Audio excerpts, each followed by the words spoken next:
Namaste, creative yogis. How you all doing out there? Hope you all had a fabulous week and are recovering from the solar eclipse energy.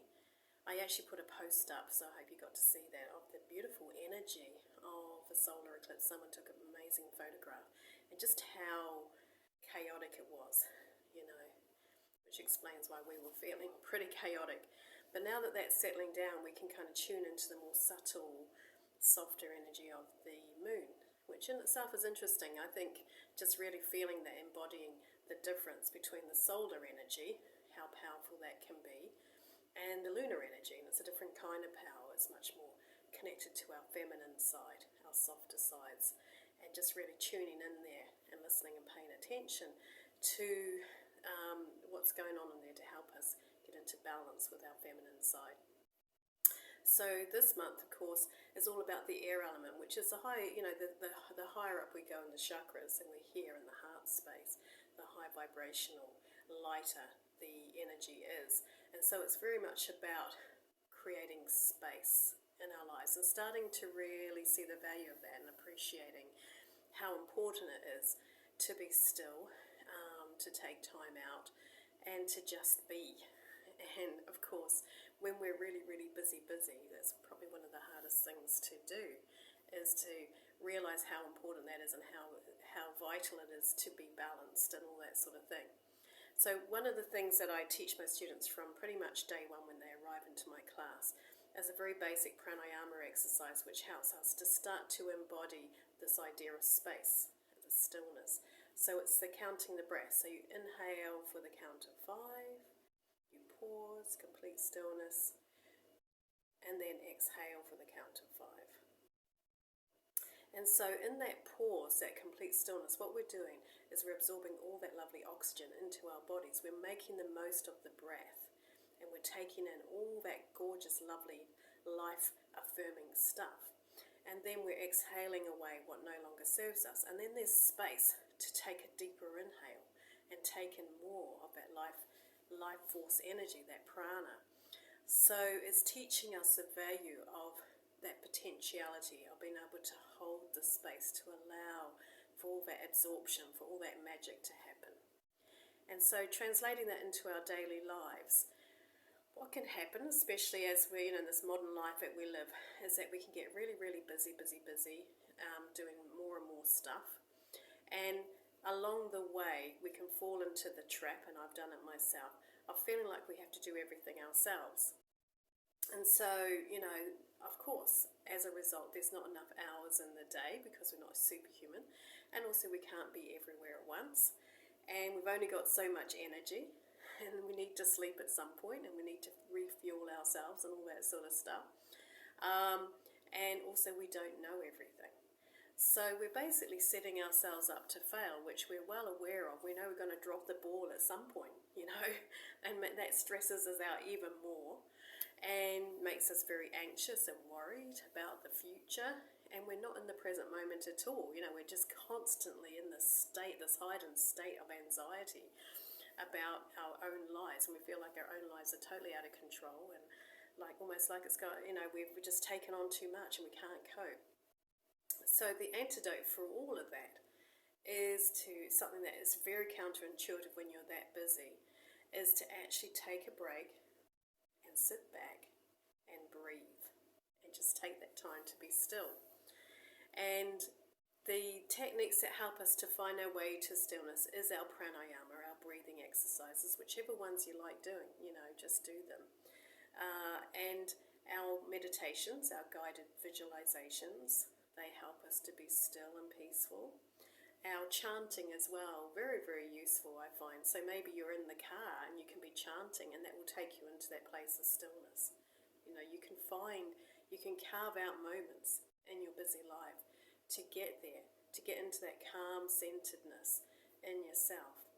But I would recommend that this whole month, for your home practice, to spend more time in Shavasana and really focus on the meditative side of your yoga practice this month, to start to really embody this feeling of space, the stillness in yourself.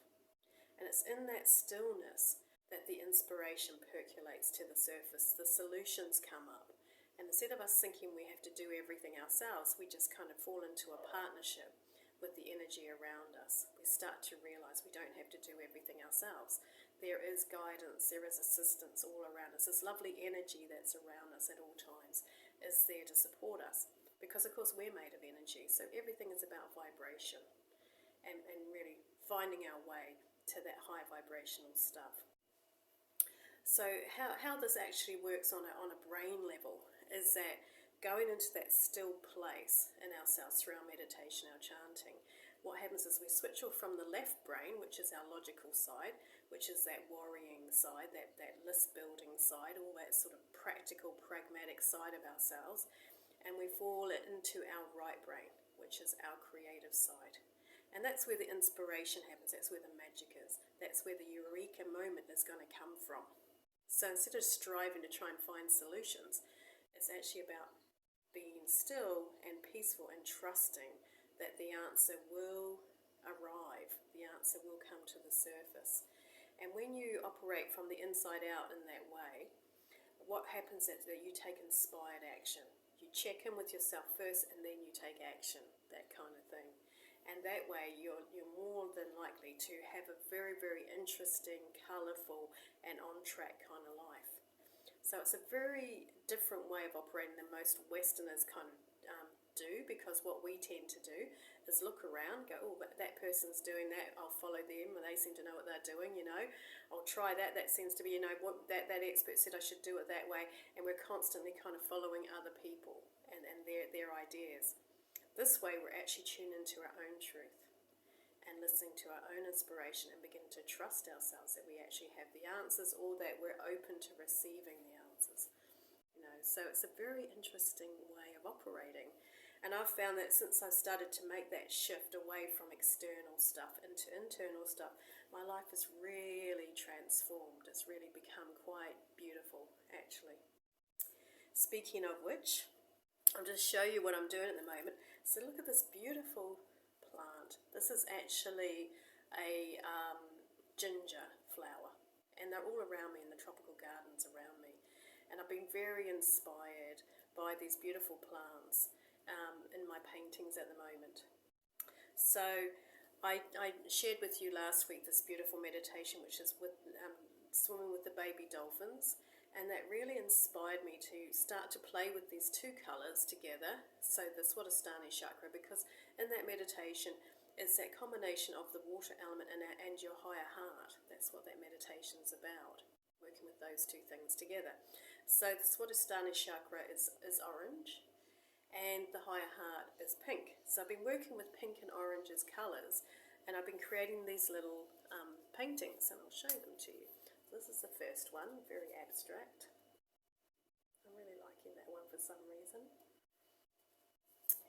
And this one is the one that's kind of more inspired by this lovely, this hair, is this, so it's been inspired by that. So I'm still working on this one at the moment.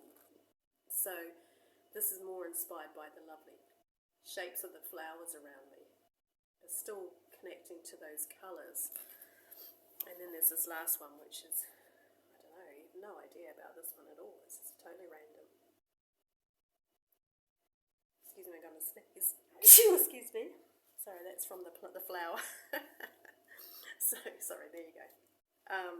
No idea.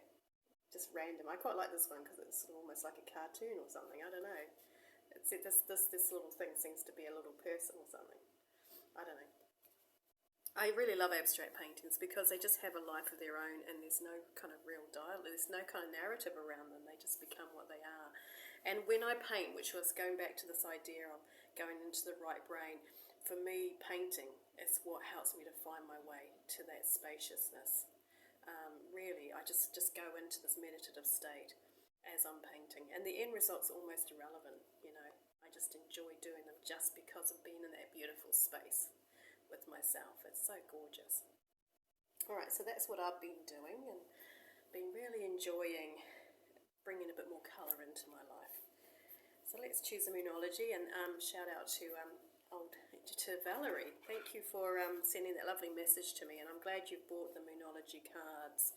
They're just so great, and really do relate to all this wisdom that gets downloaded. And it's amazing because, of course, I didn't have these cards.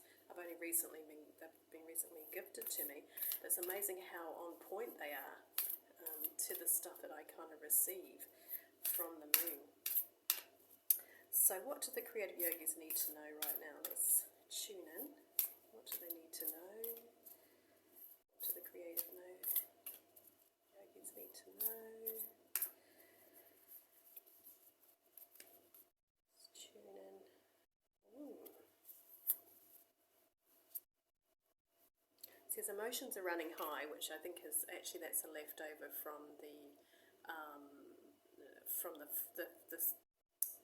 trying to say the solar eclipse. So you may be finding it's still, you've still got some stuff hanging over from that, or some, you know, stuff that kind of happened during that time that you're still kind of navigating your way out of. So let's choose another card for you.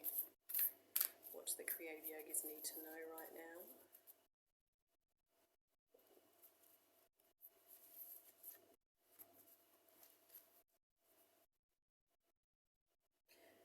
Nothing is yet set in stone. Nothing is yet set in stone. So what I see when I see this card, see how this it's a beginning of the full moon there that's just starting to find its way. It's called the mutable moon. You know, as we're starting our journey of manifesting, you know, there's just so many things that we can kind of add into the mix. You know, it's like baking a cake or something. And so there's just infinite potential, infinite possibilities available to us. So it's actually a really good little message to receive. And nothing is set in stone. You can shift and change things if you need to. Just recognize that. You know, you can add things in or change things or what have you. You know, it's this understanding of flow, really, at the end of the day. Alright, so that's it for me today. Have a lovely week. Namaste, creative